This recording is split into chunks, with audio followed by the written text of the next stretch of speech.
Hi, this is Jürgen Rasmussen. Welcome to the Provocative Hypnosis Vlog.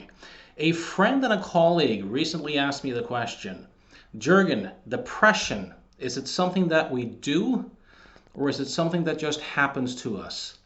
And I think that's a really interesting question to explore. And I'm going to share what I think about it and how I frame it in terms of my client and also in terms of my own tendencies, whenever I have a tendency to move in that direction. So I think we can say both and neither in a sense. So, on the one hand, when people come in for the most part and they say that they struggle with depression or suffer with depression, they almost always have the sense that it's something that's just happening to them. It's a disease, it's a chemical imbalance, it's due to some childhood event, or it's due to the circumstances of their life which are making them feel that way. And this is problematic because it encourages the sense of hopelessness, which is very often the bedrock for what we label depression. Now, of course, depression is kind of like a blanket statement. When people use that term, they can refer to quite different experiences. So some people might talk about chronic sadness. Other people might talk about being numb. For some, especially men, it might be a hostility or a chronic sense of irritability, for example.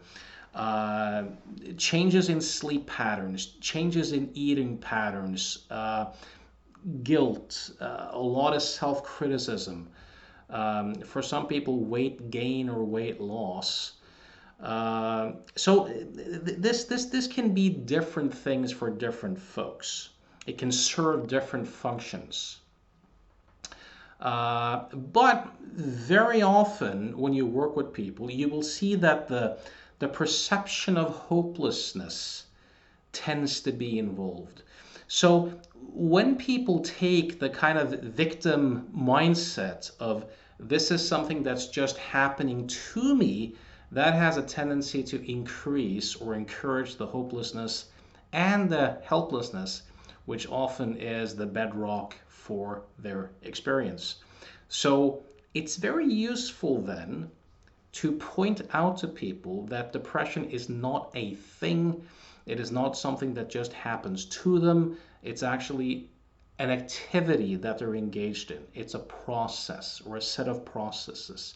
They're relating to life or their marriage or to their experience in a depressive way.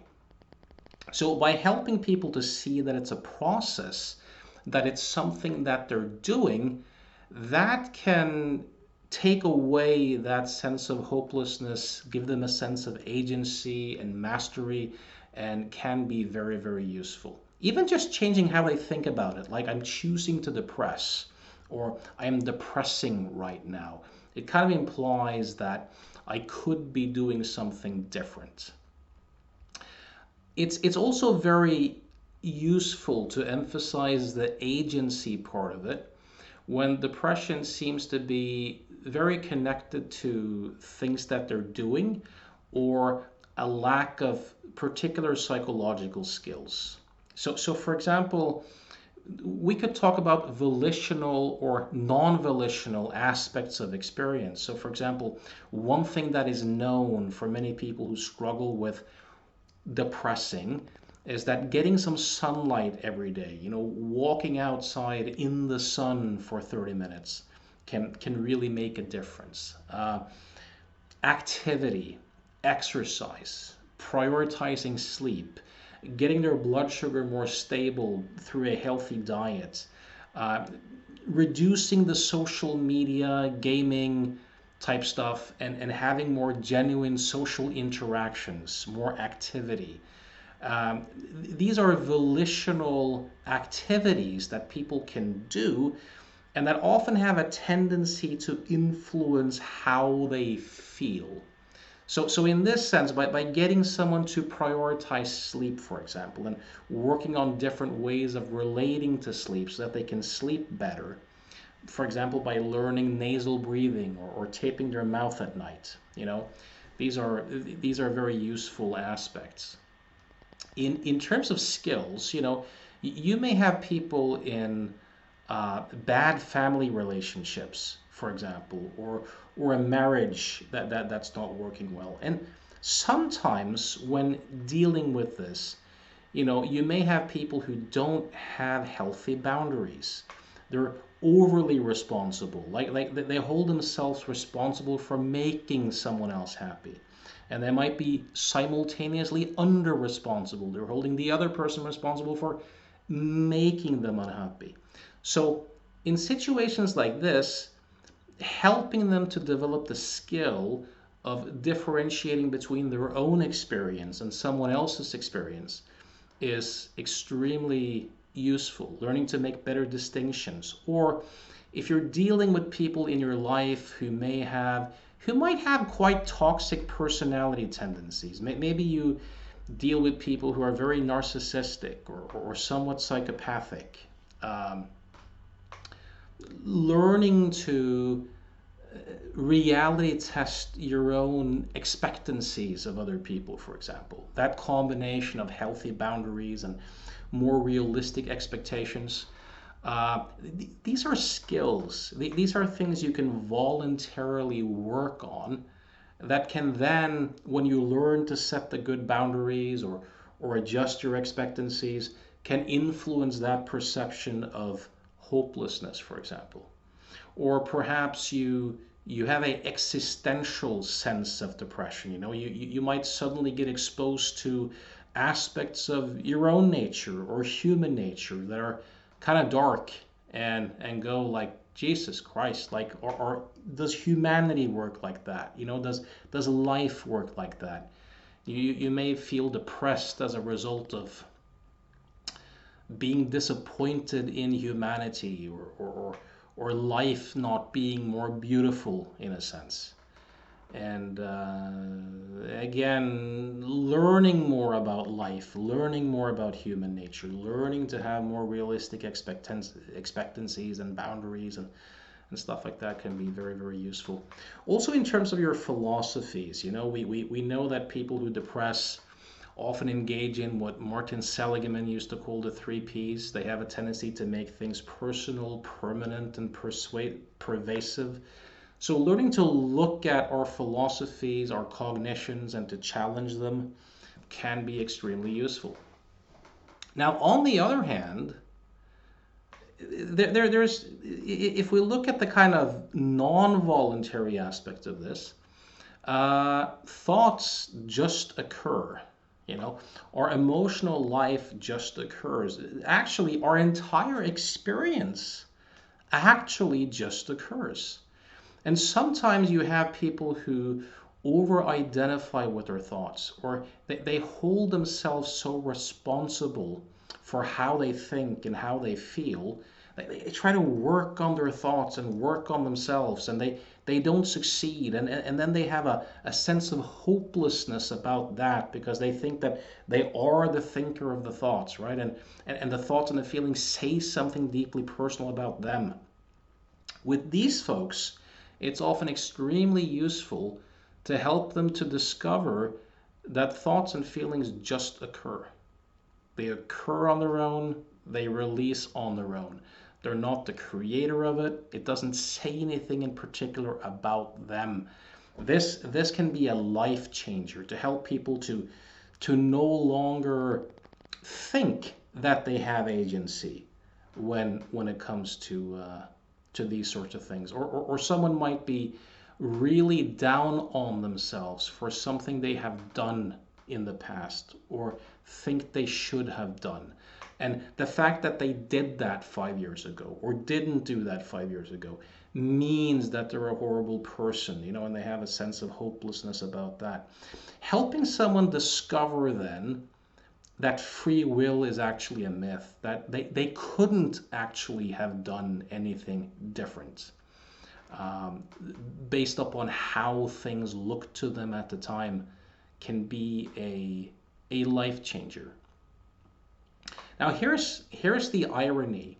The irony is that if we talk about volitional and non-volitional, the things that you do, which it feels like you have agency and control over, where you have an intent, if you really meditate on this and you look, you'll realize that your intentions just occur. So the irony or is that intentions and the sense of agency just occurs. And here's also something slightly paradoxical too. If you look at non-volitional behaviors, they can very often be changed by a different deliberate frame or intent. So I'll give an example of this. I practice martial arts. I've done my entire life. So if we go to the gym and we, for example, do Thai boxing sparring, Muay Thai, where we use leg kicks and knees and sweeps and low kicks and boxing, if you have a good sparring session and you're in flow, you're going to have the experience of things just happening. There's not the sense of a doer. You just find yourself slipping, or you just find yourself countering the right cross with the right low kick, for example. It's non-volitional in that sense. It just occurs. There's no sense of doing it, right? Now, here's the funny thing. If we then agree for the next round to this round, we only do Western boxing. Now you're going to slip and parry, and you'll do whatever you do. But very rarely then does anyone throw a low kick or find themselves doing something that's not allowed in boxing but is in Muay Thai.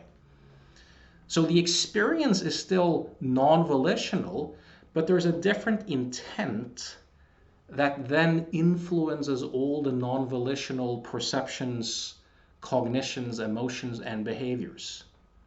So you can influence those things by having a different intent and a different framework.